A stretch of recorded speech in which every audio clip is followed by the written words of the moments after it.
So today I had correspondence with a patron who had reached out to us to inform us they would not be able to attend an upcoming performance due to travel schedule hiccups and hotel room hiccups, all kinds of things.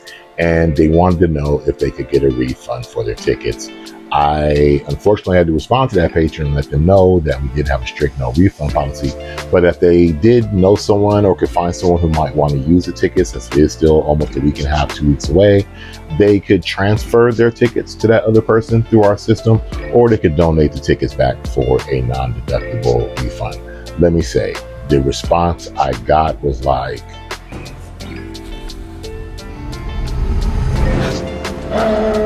yeah, it happens. But this is typical, right? You're never going to really find refunds on live events, and we will talk about why right now on Ticketing_Tech.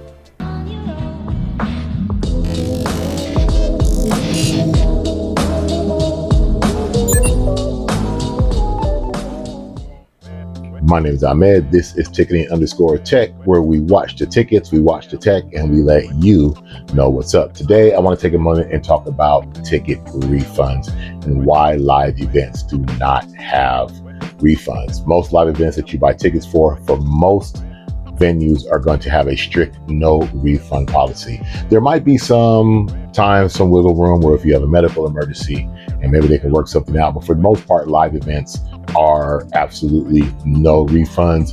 Most ticketing sites, most responsible ticketing sites are going to have that posted 1 or 2 steps before you get to the purchase process. They're going to remind you on the purchase page, and also on all of your confirmation and ticket emails, there's probably going to be a reminder that all sales are final and that there are no refunds. Sometimes tickets are not even transferable. And the reason for that is because this is not like a box of something that you can return to Target and we can put back on the shelf for resale. We are selling a space, we're selling an experience, we're selling an artist. And many of these promoters and venues, they are calculating costs depending on ticket sales. How many people are going to show up here or there, this city, this venue, that venue. And that is how the budgeting for, especially a tour, has to go. It's never just solid. It's based on where you're going and how many people are going to show up. Again, I do understand the person's frustration today. Their response to me was probably nowhere near warranted, but hey, it's the ticketing business, customer service. It comes with the territory. But seriously, the reason why we started this channel was to look at the live event ticketing industry, not only from an insider perspective, but also from the perspective of the buyer and the ticket goer. And hopefully you can listen to points and tips that we have to help you navigate buying tickets, especially with emerging technologies, that you can have a more complete and rounded view of buying tickets and hopefully a good experience and know how to get out of pitfalls just in case you fall into them. Again, no refunds is because, again, this is not something that artists can put on the shelves. This is something that's calculated. Those sales help how they're going to gear when they get to a city, and that's why you'll have most people who have non-refund policies. I did want to read just a quick summary that I found online in case my words are not clear. I kind of found a summary online that pretty much goes along with what I'm talking about. I'll read that to you and put it up on the screen right now. Live events are generally non-refundable because tickets are perishable inventory. Once an event begins, the seat cannot be resold, making refunds an unrecoverable loss for promoters and venues. Strict no refund policies help organizers guarantee revenue, cover massive upfront production costs, and prevent ticket scalping and fraudulent returns. So again, we're looking at fraudulent returns. Sometimes people use tickets as a way to move money, as a way to engage in ticket fraud when it comes to selling fake tickets and transferring fake tickets. And so therefore, when you are purchasing tickets, please remember you are entering into a binding contract, and that if that thing says no refunds before you press checkout, go with the assumption you're not getting the money back for this if you cannot go to this show for any reason.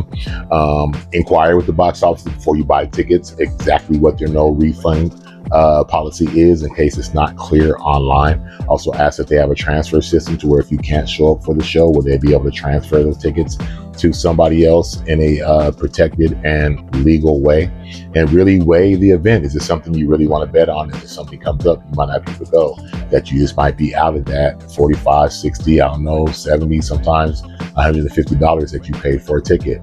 Sometimes life goes that way. So just make sure that this is something that you are going to go to and something you're going to want to invest in.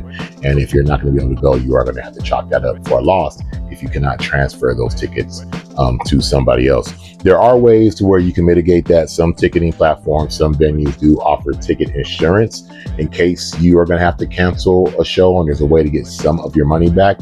But again, you are paying a higher fee to engage in insurance in case you cannot come to the show. And also, not all venues do this, because this is most of the time a third-party add-on to the existing ticketing system, and at times there's just not that much of a demand for that type of concierge service to justify adding that add-on, that contract, into your operating budget. So again, my word of advice: before you buy those tickets, make sure you check out all the fine print. Find out what the venue or promoter's refund policy is, so you're well aware of it. Make sure it's a risk that you want to take and that you really do plan to go to that show. Find out all your options for transferring tickets. If you do find out that you can't refund your tickets, there's no point in cussing out the ticketing representative or manager that you talk to, because they're just enforcing a policy that is really standard in this industry. Thanks for watching or listening. My name is Ahmed. This is Ticketing_Tech, where we watch the tickets, we watch the tech, and we let you know what's up.